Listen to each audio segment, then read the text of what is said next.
Partner ছেড়ে গেছে বলে দুঃখ করছো, পার্টনার ছেড়ে গেছে বলে খাওয়া দাওয়া বন্ধ করে দিয়েছো, পার্টনার ছেড়ে গেছে বলে জীবনের যেই যেই জায়গাগুলোতে তুমি অ্যাচিভ করতে পারো, যেই যেই জায়গাগুলোতে তোমাকে কেউ বিট করতে পারবে না, যেই যেই জায়গাগুলোতে তোমার মতন মানুষ পাওয়া খুব দুষ্কর, তুমি সেই সেই জায়গাগুলোতে পুরোপুরি ডাউন হয়ে গেছো।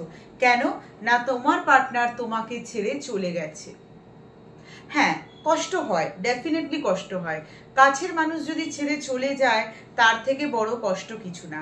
একটা কথা আমি মনে করি যে একটা মানুষ সারা জীবনের জন্য এই পৃথিবী ছেড়ে চলে গেলে সেটা মেনে নেওয়া যায়, সে যতই কাছের মানুষ হোক, কারণ সে পৃথিবী ছেড়ে চলে গেছে, আমায় ছেড়ে অন্য কারোর হয়ে যায়নি। কিন্তু আমায় ছেড়ে অন্য কারোর হয়ে যাওয়ার যে কষ্টটা, সেই কষ্টটা নেওয়া কিন্তু ভীষণভাবে কষ্টদায়ক। কিন্তু এই ফেজটাকে তো আমাদের কাটিয়ে উঠতেই হবে। এই জিনিসটাকে নিয়ে তো আমরা সারা জীবন চলতে পারি না, কারণ আমাদের জীবন এইটার মধ্যেই সীমাবদ্ধ নেই। আমাদের জীবনে আরো নানান রকম জিনিস আছে। আমাদের জীবনে আমাদের পরিবার আছে, আমাদের ফ্রেন্ডস আছে, আমার কাজ আছে, আমাদের কাজ সবই আছে। তো সেইগুলো একটা মানুষের জন্য তো থেমে থাকতে পারে না, তাই তো? আজকের ভিডিওতে আমি বলবো কাছের মানুষ ছেড়ে চলে গেলে এমন কি করবে যেটাতে সে ফিরে আসতেও পারে, আর যদি না ফিরে আসে সেই ক্ষেত্রে তোমার কি ভালো হবে সেটাও আমি আজকের ভিডিওতে বলবো। প্লিজ চ্যানেলটাকে সাবস্ক্রাইব করে দিও যারা সাবস্ক্রাইব না করে ভিডিও দেখছো। ভিডিও আসছে না, ইরেগুলার হচ্ছে, বুঝতে পারছি, একটু চাপের মধ্যেই আছি। তোমাদের সাপোর্টটা একটু দরকার, পারলে একটু সাপোর্ট করো। একটা মানুষ, সে একটা সময় আমাদের ভীষণ প্রিয় থাকে, সেই মানুষটা ছাড়া আমরা এক পাও চলতে পারি না। সেই মানুষটা না হলে মনে হয় জীবনটা যেন অন্ধকার হয়ে গেছে। ওই মানুষটার জন্য কতই না রিস্ক ওঠাও, ওই মানুষটার জন্য কতই না বাড়িতে মিথ্যে কথা বলো, ওই মানুষটার জন্য কতটা রাতের পর রাত জাগো, তাই তো? কিন্তু একটা সময় পর ওই মানুষটাই তোমাকে যখন কষ্ট দিচ্ছে, তোমাকে যখন দুঃখ দিচ্ছে, তোমার এতটা স্যাক্রিফাইস, আমরা প্রত্যেকের সম্পর্কে কিছু না কিছু স্যাক্রিফাইস করি, সেও করেছে, তুমিও করেছো, কিন্তু ছাড়ার দিকটা যেহেতু তার দিক থেকে এসেছে, তো আমি বলবো এতটা যেখানে স্যাক্রিফাইস করা সব কিছু সে এক নিমেষে শেষ করে দিয়ে সে সম্পর্কটা থেকে বের হয়ে যেতে চাইছে। সে সম্পর্কটা থেকে বের হয়ে না যেতে চাইলেও সে হয়তো সম্পর্কটা থেকে অন্য কারোর সাথে অ্যাটাচড হতে চাইছে। এর থেকে কষ্টদায়ক বিষয় কিন্তু আর কিছু নেই।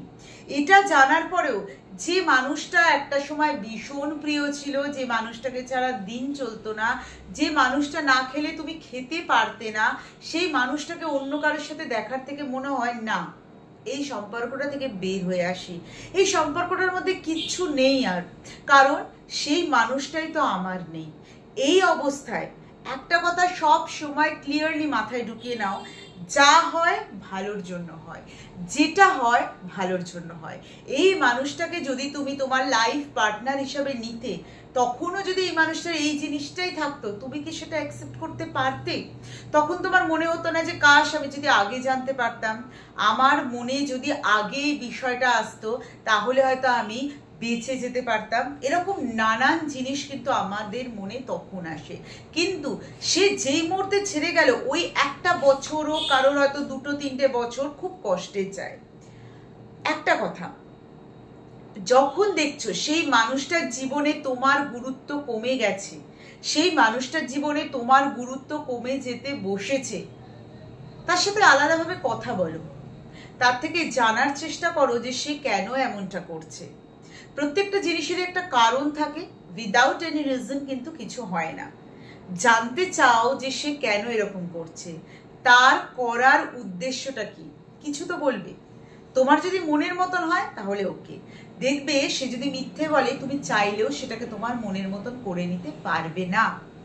সেই ক্ষেত্রে তোমাকে প্রমাণ একটু জোগাড় করতে হবে, সামান্য নিজেকে স্যাটিসফাই করার জন্য, তাকে নয় কিন্তু।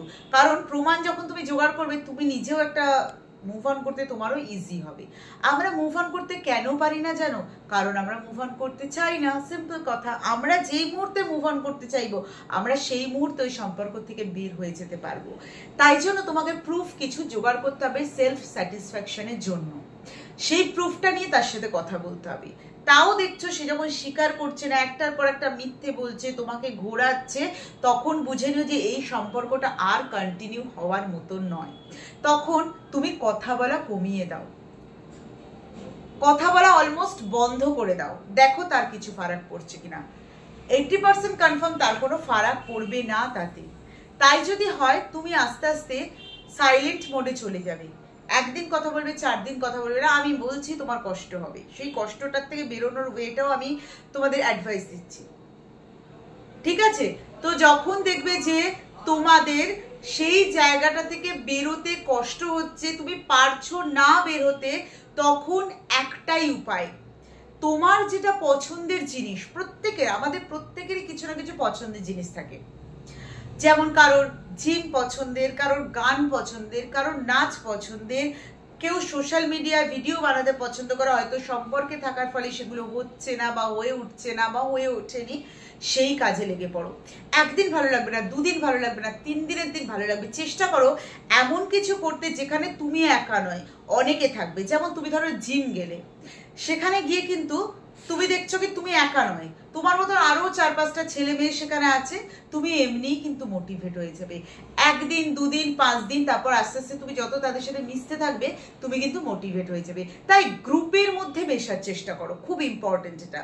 তুমি যখন এটা করবে আর পছন্দের জিনিসটা যখন তোমার মধ্যে এফেক্ট দিতে শুরু করবে, পজিটিভ এফেক্ট দিতে শুরু করবে, ভাববে আরে আমি তো এই জিনিসগুলো বন্ধই করে দিয়েছিলাম, আবার আমাকে এই জিনিসগুলো নতুনভাবে পজিটিভিটি দিচ্ছে।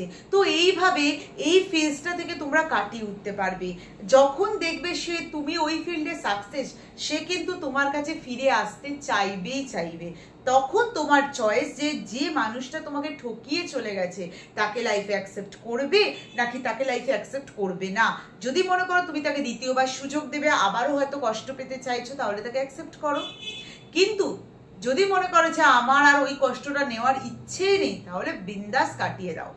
যদি অ্যাকসেপ্ট করো, শর্ত দিয়ে দাও, এই জিনিসগুলো করলে আমার সম্পর্কতে থাকা সম্ভব হবে না। যদি দেখো করে, তুমি স্ট্রিক্টলি বেরিয়ে যাও এবং সেখানে নিজেকে কম রাখবে, তাকে এগোতে দেবে।